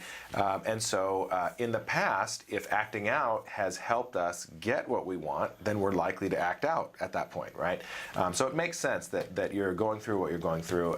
It's going to be challenging, it's going to be hard, but it also means that what you're using is effective, it's actually working. And so the key there is to really be consistent, and anytime that your son does act out because he wants the iPad, make sure he doesn't get it then, right? Even if it's really frustrating, even if it kind of seems reasonable, like, well, he did work really hard, he should be able to get it. But if you've set the rules, if you've set the expectations, and he didn't meet those expectations, and or if there's just some other reason why he can't have it right then, maybe you got to go to school, maybe it's time for a meal, maybe it's time to get dressed, maybe, you know, some other transition, or maybe the iPad's broken, whatever it is. If there's a reason why he can't have it right then, or an expectation that you've set, you've got to follow through with that, period. But the great thing about that is it will work. He will learn, right? In fact, the fact that he's acting out right now means that he gets it. It means that he knows he can probably get it, right, if he gets upset enough. And so that means he's smart enough to learn, if I don't get it when I act out, then there's no point in acting out. So will he still feel frustrated in the future? Yeah, he probably will. All of us feel frustrated when we really want something and we can't have it right then. But he will learn, if you're consistent, he will learn to stop acting out when he wants it and can't have it, or stop acting out when he's had it for a while and his time's up. It will take lots of opportunities, though. It might take 10 or 20 more times of him having to learn that. So he has to actually contact that. My time's up. Mom said I would get 10 minutes. The timer's up. I hear the bell or the buzzer or whatever. 10 minutes is up, and that's that. And there isn't any way to get any more. Well, there is a way to get more, and that's do whatever the next bit of work is, right? Yeah. Or whatever system you've set up to earn it, that's the way to get more. Having a tantrum is not the way. Yeah. And I know that's maybe not the answer you wanted to hear, because basically what I'm saying is you've got to do a lot more work and put up with a lot more challenging behavior, but it will work. It will pay off. Yeah. And he will learn this challenging behavior is not working for me. Yeah. And, you know, it comes to mind for me, I talk on the show a lot about how we cycled through a couple of different phases of Jem hitting me. And it was so devastating to me. And he wasn't hitting other people, he was only hitting me. And so many people, and you were so helpful at helping me to protect myself and get through it. And what we ultimately, the thing that stopped the behavior after we tried so many different things, was that my son at that point, he prized his Legos. It was before the video games. He prized his Legos more than anything else. And so, but he had enough receptive language at that point that we talked about the fact every day we would go over the rules, and they were posted in the house about, you know, if you hit anyone in any way or throw anything, your Legos are gone for the rest of the day. Now, usually we don't take things away as a rule, right. But, you know, we'd tried a bunch of other things, and I was doubtful. I was really, really doubtful. Well, the first time that it happened, it was like 6 o'clock at night, and he hit me, and my instruction was to say nothing, to not point, because I wanted to go over and point to the thing and go, look what's happening as a result of, but to say nothing, to have a complete non-reaction, but just go get a bag and pick up all the Legos and take them and put them behind a closed door where he couldn't get them. And oh my, the tantrum that ensued when I did that. And I just kept doing other things, and it took me a while to pick up the Legos, and I thought, oh, my life is over. My evening is certainly over. My day is completely trashed and done for. But I just very quietly picked up all the Legos and put them away, and he cried and was hysterical. And then he picked himself up and said, I'm going to bed. The day I don't want to participate. He didn't say participate, but he was like, if I can't play with my Legos, I'm done. I'm going to bed. And I said, okay. And he went to bed. It was like the earliest he ever went to bed because he knew he could have them back the next day, and he wanted to restart the day. Great. We went probably 2 months where he did not hit again, and I went, oh, this is amazing. This is incredible. I wanted to come here and kiss everyone here and say, wow, this is amazing. And about 2 months later, he hauled off and hit, and I was totally unprepared. Didn't defend myself at all, and so he hit me right in the head. And I was like, oh, seeing stars. But I went around and picked up all the Legos again and put them away. But at that day, it was like 11 o'clock in the morning. So there was no going to bed right then. He had to live through the rest of the day without his Legos. And I remember that day quite well because it was a horrible, horrible day. He had a miserable time, and he pleaded with me and he begged with me, and I just was non-responsive, so that he knew. I didn't even get into the discussion and say, these are the rules, pal. There was no discussion about it whatsoever, and that was the end of it. So in that case, it took the 2 days, and they were separated. He was a little bit older, but I always think back on that when I'm having trouble being consistent. Right. Or facing the consequences of something, how amazing it was that after those 2 incidences, I didn't have to ever get hit again. Right. Ever. And it's worth pointing out that, and you mentioned, we don't like to take things away as a consequence. Yeah. It kind of feels like punishment. But at the same time, the rules that you were setting up for him were exactly the same rules that we all live by, right? You weren't treating him any different than you treat any other typically developing kid, which is, if you use violence, you don't get what you want. Yeah. It's that simple. I mean, if you use violence, you're not going to get what you want. You're going to jail, right? Yeah. If a typically developing kid uses violence in the home, they're not getting what they want. So they're not getting to play with Legos for the rest of the day. Are you kidding me? No way.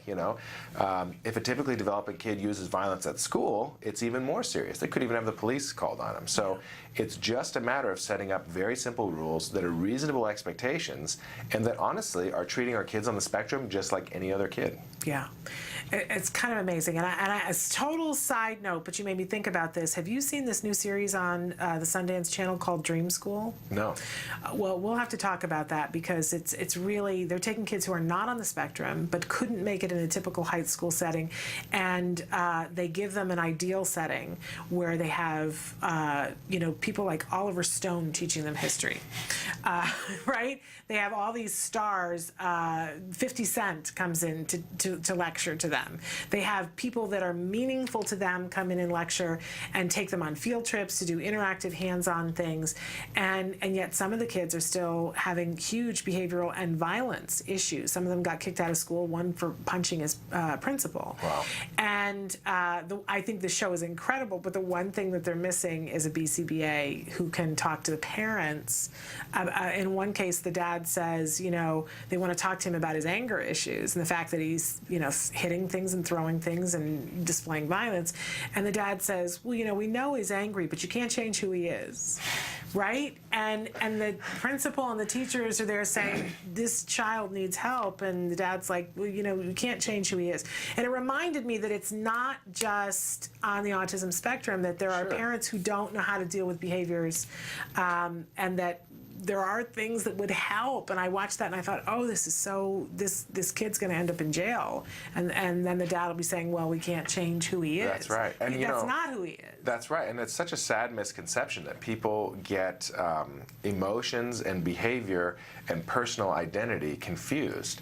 I mean, of course, you're not going to be able to make the kid not angry overnight, but you can change his behavior. I mean, he can change his behavior. Absolutely. You can be angry and not hit someone, right? And there's just this common misconception in our culture that one has to equal the other, basically, that either you're an angry person so you hit people, or you're not an angry person so you don't. Right. But that's completely false. And that somebody who is already hitting people can't become somebody who can control their emotions and not hit.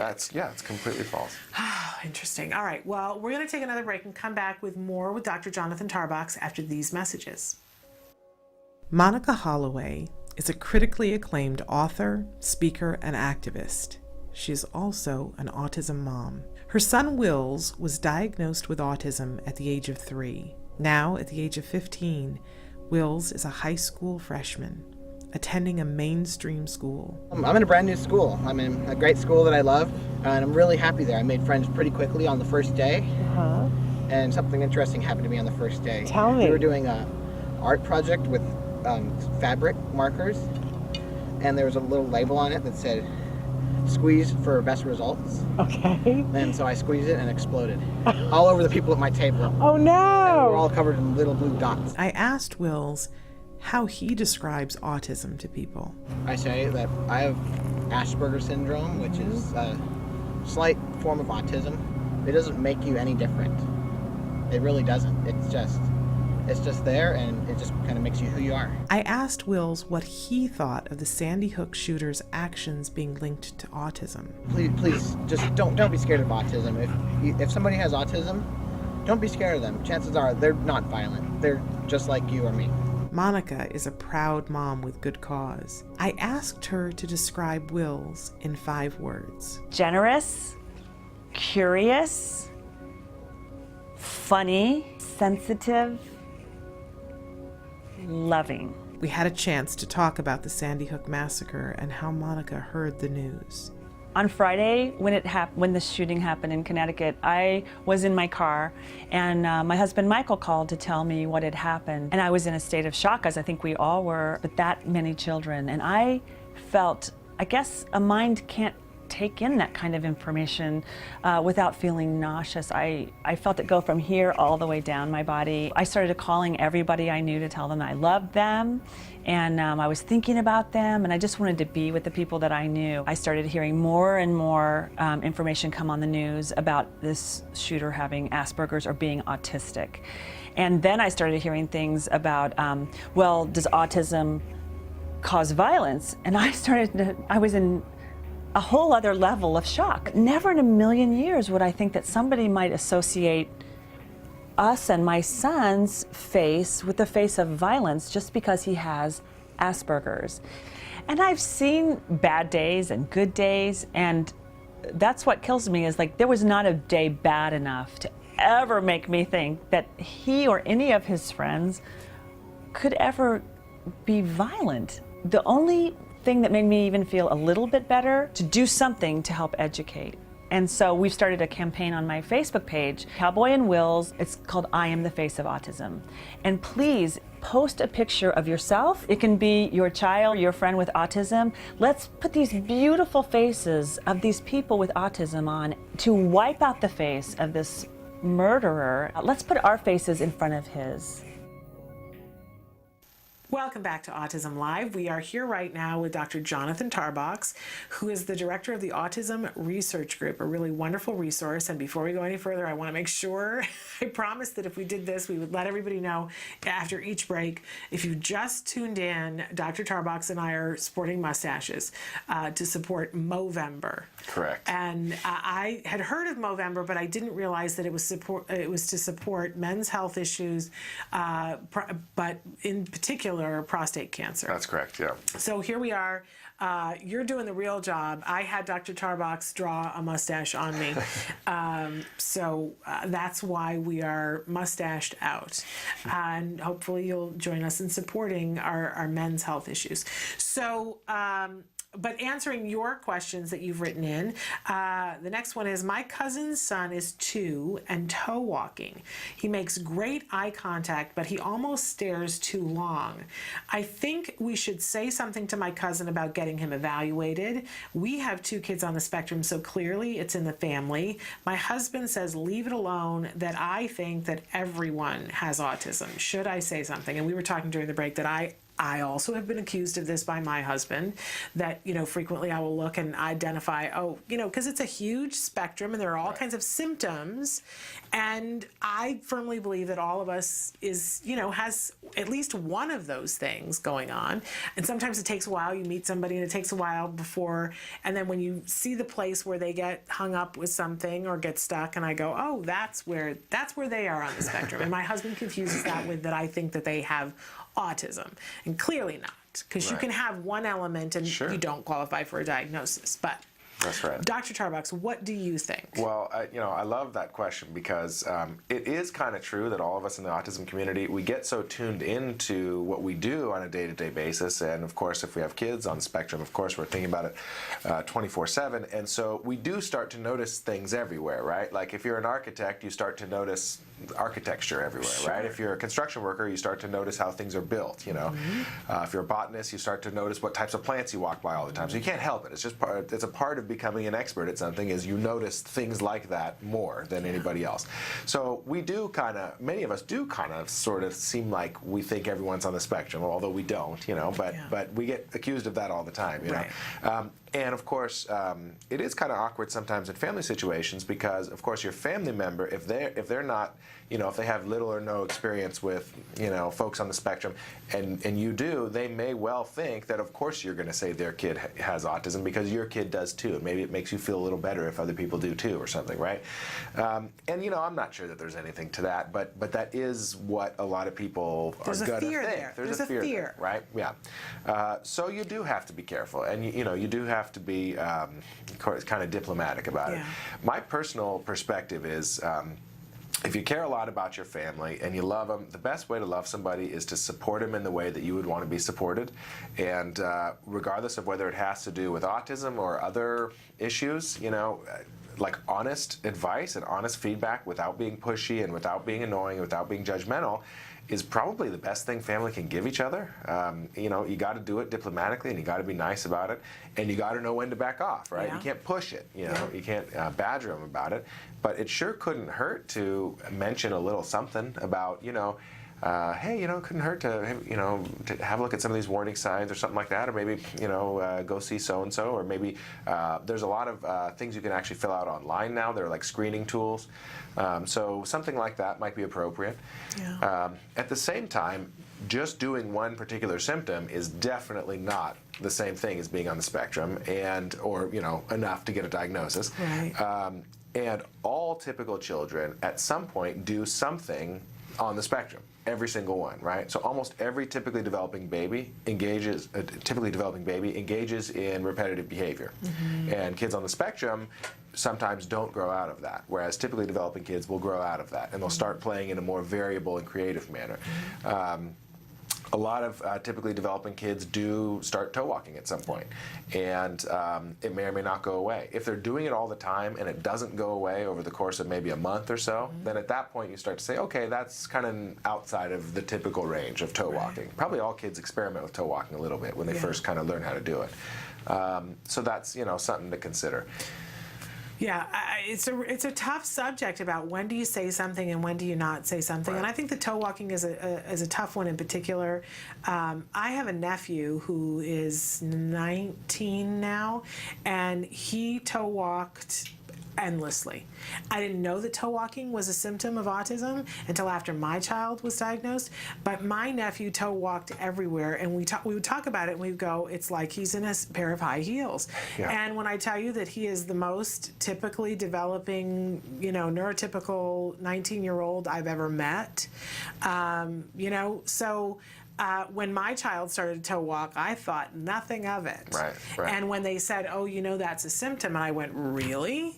Because my nephew, it didn't evolve to that. Right. So tough. But I think the bigger subject is about when and how do you say something. And I know from both sides of the equation, it's never going to feel great. Right. Yeah, it's never going to feel great. One piece of advice is if you project fear when you have that interaction, you're basically prompting your family member to feel afraid also, or to feel defensive. So if you seem really nervous to talk to them, and I really hate to say this, but like that, you're automatically putting them on the defensive. When you think about it, even though it's a scary topic to you, it doesn't need to be a scary thing to say, hey, how about that behavior? Maybe that's worth taking a look at. Yeah. It's not the end of the world. You're not saying there's anything wrong with the kid. It just can't hurt. Kind of like when you have a cough. It's not the end of the world. It might be worth having a look at. Doesn't mean that you have pneumonia and you're going to die, but might be worth having a look at.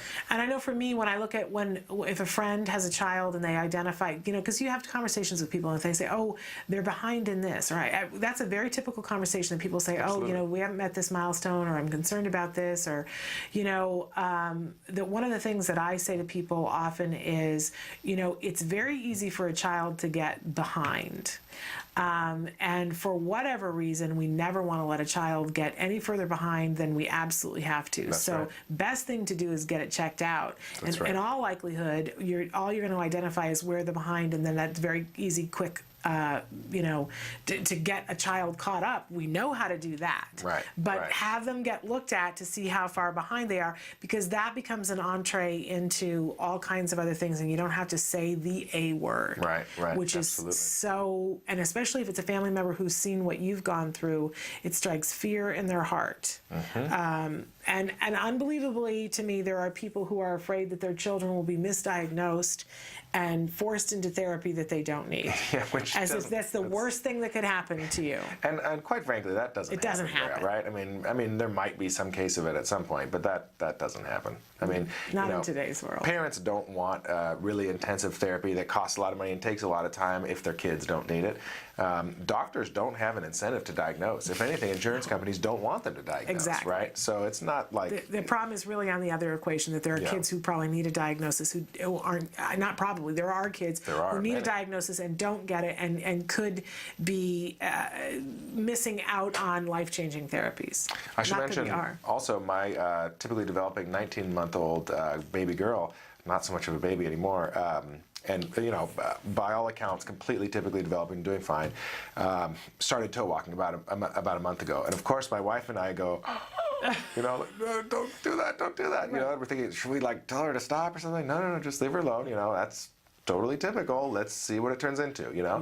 And we gave it about 3 or 4 days, maybe a week, and now she's not doing it anymore. Yeah. So it's like, okay, she discovered how to do that. She tried it out, and now she's back to walking regularly. And now she'll be able to walk in high heels. Some of us did not get that gene. I'm sure my nephew could walk in high heels much better than I can. In any case, we're so out of time. I didn't realize it was so late, and we have to get you out of the studio. So we thank you so much for being here, and for all of the great and the wonderful mustache and the advice. And who knows, next week I might be back with a red mustache. We're going to take a break and come back and finish out the show. Stick with us.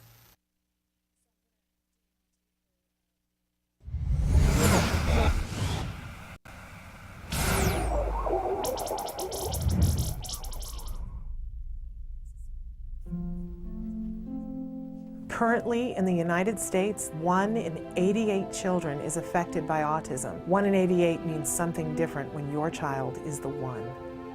Recovery is possible.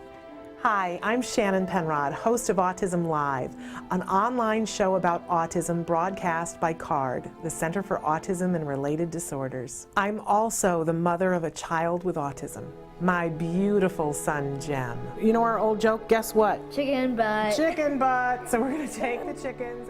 But things weren't always so easy. I remember when Jem was first diagnosed with autism.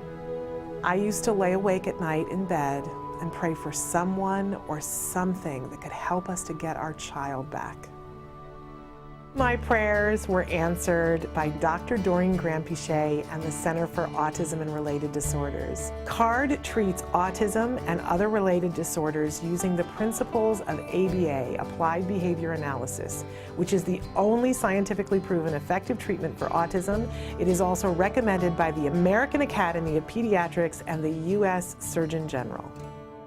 About a year after we started treatment with CARD, we were able to see tremendous improvement, and we got our child back. What grade are you in? Second. You are a smart cookie, huh? Mm-hmm. Do you like school? Yeah. Do you have any good friends? Yeah, Oscar. Oscar is your best friend? Yeah. And my child is just one of thousands to benefit from CARD ABA therapy. Across the nation and around the world, children are making amazing progress and being given the keys to unlock their full potential. Recovery from autism is absolutely a possibility. We've been recovering children for over 20 years.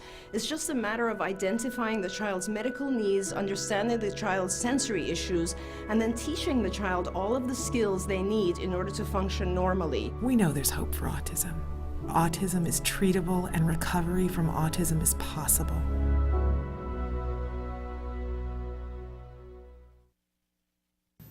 Welcome back to Autism Live. If you're just catching us here at the end of the program, I'm wearing a mustache from Movember. Dr. Jonathan Tarbox came in with a big old mustache that appeared to be going down into his chin. And he told me that it's for Movember to celebrate and to bring awareness to men's health issues, in particular to bring awareness to prostate cancer. And of course, I have many friends. In fact, our good friend Nancy Alspaugh Jackson, whose husband has been battling prostate cancer, bless Reed's heart, for many, many years now. So of course I wanted to support, and that is why I have a big old red mustache on.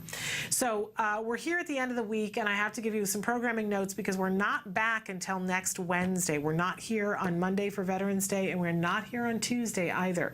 So the next time that we are back, we are here with Dr. Doreen Grandpichet in the first hour, and she'll be taking your questions. And in the second hour for Let's Talk Autism with Shannon and Nancy, we will have Thorkild Sohn. He is the wonderful Danish entrepreneur, autism dad, autism advocate, started a business called Specialisterne, and their entire focus is on getting individuals who are on the autism spectrum job ready, getting them training that actually is getting the job done. There's a really important study coming out of Delaware comparing how we've been doing it here in the United States with Thorkild's way of doing things, and seeing that the level of productivity that he is getting out of our kids and having them be actually job ready is so far and away much better than the way we've been doing things. So he's going to be here talking with us. That's in the second hour. And of course, on Wednesday, we are kicking off our holiday